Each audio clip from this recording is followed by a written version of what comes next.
qui m'intéresse de comprendre là, c'est que tout à l'heure, tu nous as dit, qu'il y a des personnes qui peuvent venir en conseil en images aussi, Mmh, pour mmh, des jeunes filles. Est-ce que déjà mmh. c'est propice? Moi, j'aurais eu tendance, mais peut-être que c'est une grosse erreur, à me dire: «Bah non, je laisse passer l'adolescence, je j'attends que tout se stabilise, au niveau de ses formes et cetera, avant de lui payer un conseil en images». Hem, tu Ah, penses que ça vaut le coup même dans un moment un peu, où on sent que l'enfant est en train de se détacher de son corps, de tout ça? En tout cas, alors payer un conseil en images ou alors se poser les questions, parce que moi je me disais: «Mais est-ce que c'est pas aussi aller dans un magasin, essayer plein de vêtements pour voir ce qui lui va en termes de forme et cetera?»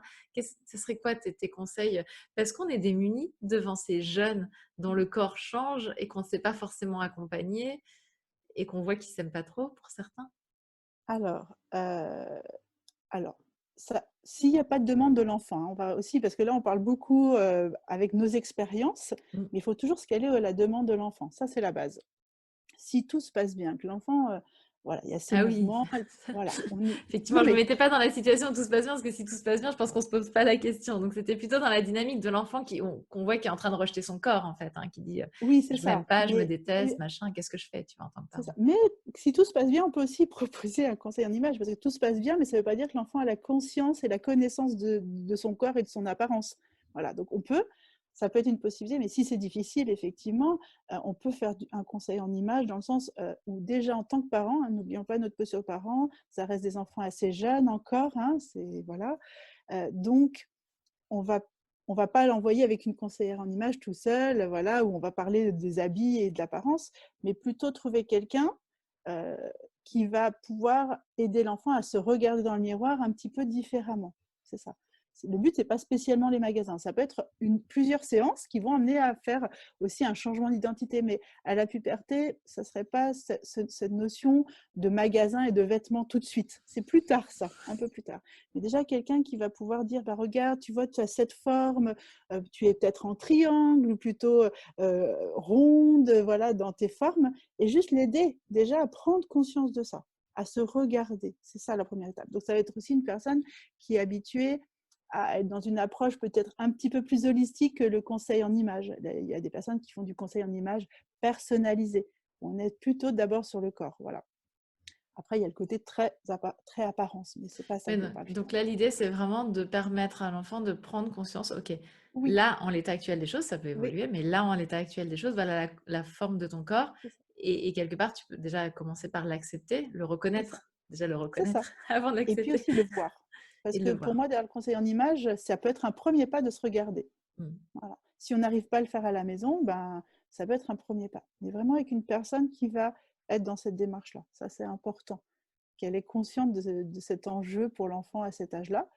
Euh, et puis après, effectivement, si l'enfant dit oui, mais j'aime pas mes vêtements, ou on voit que notre enfant change d'identité, a envie, bah, peut-être lui proposer des visites en magasin. Alors, si la maman se sent à l'aise, bah, lui proposer d'autres vêtements. Mais parfois, c'est difficile parce que c'est la maman qui est la référente. Donc, il y a un rejet de l'image de la maman ou il y a Le style complètement est un peu différent, oui. oui, ou l'inverse, hein, carrément, on s'attribue l'identité de la maman et on va vouloir porter les mêmes vêtements. Donc, c'est bien d'avoir une conseillère qui va venir parce qu'on reste quand même sur des enfants jeunes, donc le parent doit être gardien quand même de ce qui se passe. Mais on y va à 3 avec une personne qui va être là pour donner des outils voilà, techniques. Tiens, il y a cette robe, il y a cette robe, et puis la maman peut rester à côté. Ça, c'est possible, voilà aussi. Qui va aider à travailler sur l'image de l'enfant.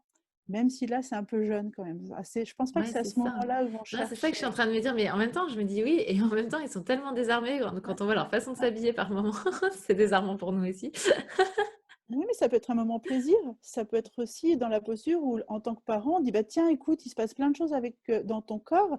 Et est-ce que ça te fait plaisir qu'on passe un moment en magasin Mm. pour trouver des vêtements peut-être changés et il y a quelqu'un qui va nous aider pour le conseil, comme un jeu, pas comme un truc, c'est lourd déjà, il Mm. faut, voilà, pas dans la posture, oh là là, c'est lourd, je dois aider mon enfant. Non, c'est tiens, on va faire un moment de partage. En plus, ça va être un moment de connexion.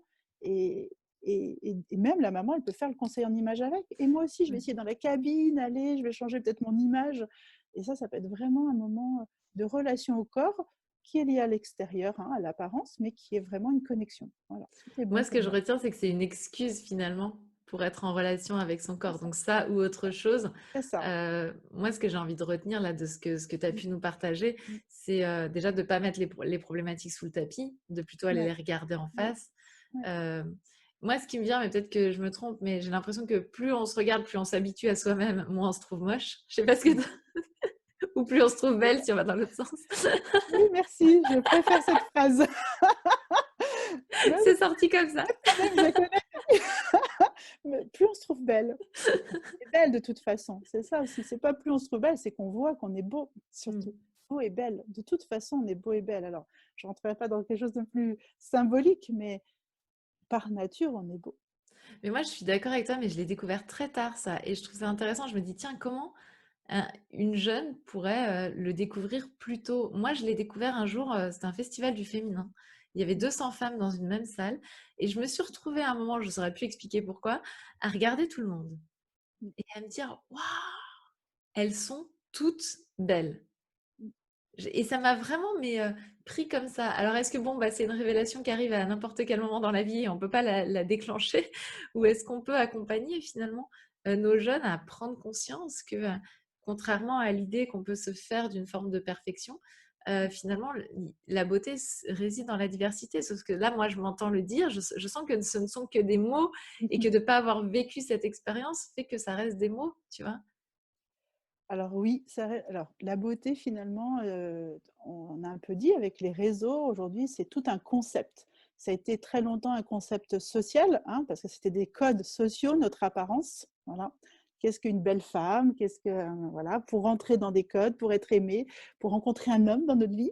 Voilà, il y avait tout ça. On porte cet inconscient de femme. Euh, mais c'est un concept, la beauté, puisque par nature, on est beau, hein, on est une création. Si on va un petit peu dans ce domaine, on est une création incroyable. Hein, pour arriver à ce qu'on a, c'est incroyable. Hein. Si on a des enfants, on sait ce que c'est, hein, toute cette construction dans notre corps. Et du coup, je me suis un tout petit peu perdue de ce que je voulais dire, La mais beauté, en c'est un fait, concept, en fait, tu c'est un nous disais. concept. Et en fait, c'est un senti d'abord. C'est se sentir beau, belle. Moi, ce que je disais tout à l'heure, dans le miroir, je dis aux gens, qu'est-ce que vous ressentez, pas qu'est-ce que vous voyez. Voilà.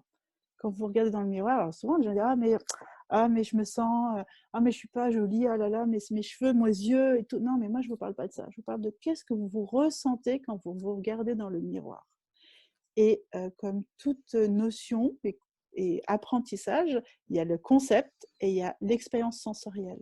Et la beauté, moi, ce que j'invite, c'est à la découvrir par des ressentis.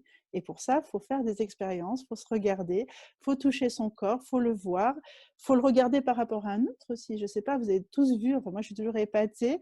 Là, je suis la première à être épatée de voir ces photos où on voit plein de femmes avec des tailles différentes et dessous, c'est écrit, elles font tous 65 kilos, par exemple. Vous imaginez? Et ça, c'est incroyable de voir ça. Parce que dans nos concepts mentaux, bah ça explose nos concepts mentaux. Puisque normalement, une femme de 65 kilos, elle a telle forme, telle taille et telle mensuration. Point. Donc, tout ça, c'est plutôt du sensoriel. Moi, j'invite, et ce qu'on dit depuis le début, d'aller aider j'allais dire ados, mais nos Ouais, jeunes si, à. nos Bah, jeunes il y a pré-ados, l'adolescence qui est ados, ouais, tout surpassée à là. fait. Toute cette zone-là à sentir leur corps. Parce que ça, on ne le fait pas. Et dès l'enfance, hein, je suis vraiment convaincue, dès tout petit, les massages, le contact, les câlins, toute cette notion-là va développer la corporalité. Quand on se touche, on sent notre corps par rapport à celui de l'autre, et ainsi de suite. Et à l'âge de la puberté, ben, si ça a été développé, c'est super. Si ça n'a pas été développé, ben, ok. Mais du coup, essayons de mettre en place ça pour que l'enfant sente son corps, le voie et s'identifie en tant que personne. Parce que c'est vraiment ça qui joue. Là, il va se prendre dans la figure qu'il est une personne unique. Il se détache dans son inconscient, dans sa psyché, il se détache du groupe, en fait, pour en retrouver un autre. Parce que j'allais dire, il se détache du groupe famille, mais il est en Oui, train de se fondre parfois de façon désarmante pour oui, nous parents dans des c'est ça. codes d'un autre groupe qui peut nous renvoyer à des choses pas confortables, parce que c'est pas forcément Ça, le c'est groupe qu'on sûr, espérait pour son enfant. c'est sûr. Mais si l'enfant il a déjà cette conscience de lui-même, il va aller dans le groupe parce qu'il va devoir chercher, mais il va pouvoir revenir à lui-même, en fait. Il ne va pas essayer d'à nouveau se fondre. Et c'est ce qui est un peu difficile et parfois la problématique, c'est qu'il va quitter un groupe pour se reconstruire dans un autre groupe. Et puis plus tard, vers 30 ans, se dire: «Mais qui je suis en fait?» Les crises de la quarantaine, par exemple, hein, chez les hommes ou voilà, mais qui je suis moi vraiment? Et pourtant l'adolescence, alors moi je n'ai pas d'adolescent, mais de ce que j'ai pu voir, c'est vraiment le moment où l'enfant va se construire son identité personnelle. Dans le sens, la valider plutôt, parce que construire, il a déjà commencé plus jeune, mais la valider, y trouver du sens. Et avec l'âge, après, on va l'ancrer, lui donner de la maturité